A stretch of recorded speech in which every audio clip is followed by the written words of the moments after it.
பிஸ்மில்லாஹிர்ரஹ்மானிர்ரஹீம். இப்போ நம்ம ஃபிசிக்ஸ் பாடம் GCAL பரீட்சை 2019ஆம் ஆண்டு ஃபிசிக்ஸ் பாடத்தில் MCQ 1 தொடக்கம் 5 வரையாத வினாக்களை பார்ப்போம். இப்போ முதலாவது கேள்வியை பார்த்தோம்னா, பின்வரும் அலகுகளில் எது ஓர் அடிப்படை அலகன்று இவற்றிக்கு. ஆகவே இங்கே நமக்கு தெரியும் அடிப்படை அலகுகள் மொத்தம் நமக்கு இருக்கிறது 7 அலகுகள் அடிப்படை அலகுகளாக இருக்க போதும். அதில் திணிவுங்கிறது ஒரு அடிப்படை அலகு, அதாவது திணிவுக்கான கிலோகிராம் ஒரு அடிப்படை அலகு, அதே போல் நீளத்துக்கான மீட்டர் ஒரு அடிப்படை அலகு, அதே போல் நேரத்துக்கான செகண்ட் ஒரு அடிப்படை அலகு, மின்னோட்டத்துக்கான அம்பியர் ஒரு அடிப்படை அலகு, அதே போல் வெப்ப இயக்கவியல் வெப்பநிலைக்கான கெல்வின் ஒரு அடிப்படை அலகு, அதே போல் ஒளிச்செறிவுக்கான அடிப்படை அலகு கெண்டனா ஒரு அடிப்படை அலகு, அதே போல் பதார்த்தத்தின் அளவு மூல் ஒரு அடிப்படை அலகு. இந்த 7 தான் அடிப்படை அலகு. இங்கே அடிப்படை பின்வரும் அலகுகளில் எது அடிப்படை அலகு அன்று வெற்றிக்கு. ஆகவே இங்கே வந்துட்டு மீட்டர் ஒரு அடிப்படை அலகு, ஜூல் அடிப்படை அலகு அன்று, அதால் ஜூல் தன்விட, கெண்டலா ஒரு அடிப்படை அலகு, கெல்வின் ஒரு அடிப்படை அலகு, மூல் ஒரு அடிப்படை அலகு. ஆகவே முதலாவதுக்கு ஆன்சர் வந்துட்டு செகண்ட் ஆன்சர். அடுத்தது ரெண்டாவது கேள்வியை பார்த்தோம்னா, ஈர்ப்பு மாறிலி ஜியின் பரிமாணங்களை தருவது நடுகற்றிக்கு. இது நமக்கு தெரியும் ஈர்ப்புக்கான சமன்பாடு F = G × m1 m2 × r² இருக்க போகுது.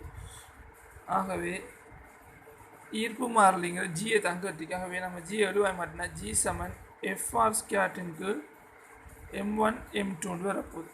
சரியா? இப்போ நமக்கு தெரியும் நியூட்டனுக்கான, அதாவது விசைக்கான அலகு நியூட்டன். நியூட்டன் வந்துட்டு விசை என்ன திணிவு தர ஆறுமுடுகள். ஆகவே கிலோகிராம் நம்ம பரிமாணமாக போடுவோம். கிலோகிராமுக்கு பதிலாக m LT ஆறுமுடுகள் ms-2 LT-2 தர ஆறு வந்துட்டு 6 மீட்டர் அளக்க வரும். ஆகவே L² இருக்க போகுது. அதே போல் கீழே mm, அதாவது m² ரெண்டும் திணிவு தானே. ஆகவே m வர்க்கமாக இருக்க போகுது. ஆகவே இங்கே சுருக்கினா ஆன்சர் வரப்போகுது m-1 L3 T-2 வரப்போகுது. ஆகவே இங்கே ஆன்சர் வந்துட்டு ஃபோர்த் ஆன்சர். ஆகவே ரெண்டாவதுக்கு ஆன்சர் ஃபோர்த் ஆன்சர். அடுத்த மூணாவது கேள்வியை பார்ப்போம். இருமுனைவு சந்தி டிரான்சிஸ்டர் ஒன்று நிரம்பல் நிலையில் தொழிற்படும் போதோ மேலும் அதிகரிக்கும் அடியோட்டம். அடியோட்டத்துக்கு என்ன அடியோட்டம் மேலும் அதிகரித்தா என்ன நடக்கும் பற்றி இப்போ நமக்கு தெரியும். ஒரு இருமுனைவு டிரான்சிஸ்டர் நம்மளோட சிறப்பியல்பு தெரியும். நமக்கு சிறப்பியல்பு எப்படி வரப்போகுதுன்னா இது வரப்போகுது, இதுக்காங்கட இப்படியே போகுது. ஆகவே இதை உயிர்ப்பு நிலை, இது நிரம்பல் நிலை. இது என்னென்னது கிராஃப் ஐசிக்கும் ஐபிக்கும்.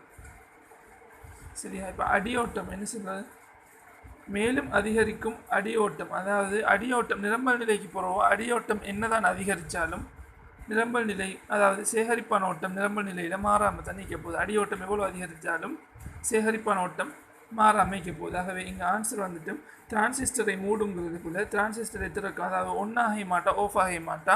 அதே போல் டிரான்சிஸ்டர் சேகரிப்பான ஓட்டத்தை அதிகரிக்க செய்யும். இல்லை சேகரிப்பான ஓட்டம் மாறாது, சேகரிப்பான ஓட்டத்தை குறைக்கும், சேகரிப்பான ஓட்டத்தை மாற்றாது. ஆகவே இங்கே ஆன்சர் வந்துட்டு மூன்றாவதுக்கு ஃபிஃப்த் ஆன்சர், ஐந்தாவது ஆன்சர். அடுத்தது நாலாவது கேள்வியை பார்ப்போம்.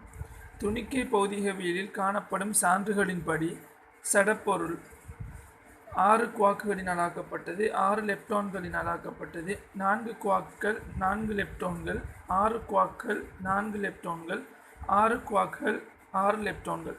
நமக்கு தெரியும் துணிக்கை பௌதிகவியலில் பார்ட்டிக்கல் ஃபிசிக்ஸில் 6 குவாக்கும் 6 லெப்டான்களும் காணப்படும். அது தெரியும் லெப்டான்களாக நம்ம electron electron neutrino, muon muon neutrino, tau நியூட்ரினோன்று 6 லெப்டான்கள் இயக்கி. அதே போல் ஃபஸ்ட் ஜென்ரேஷனில் அப் டவுன் குவாக்ஸ், செகண்ட் ஜென்ரேஷனில் சாம் ஸ்ட்ரேஞ்ச் குவாக்கும், தேர்ட் ஜென்ரேஷனில் டாப் பாட்டம் மொத்தம் 6 குவாக்குகள் காணப்படும். ஆகவே இங்கே ஆன்சர் வந்துட்டு நாலாவதுக்கு ஃபிஃப்த் ஆன்சர் வரப்போகுது.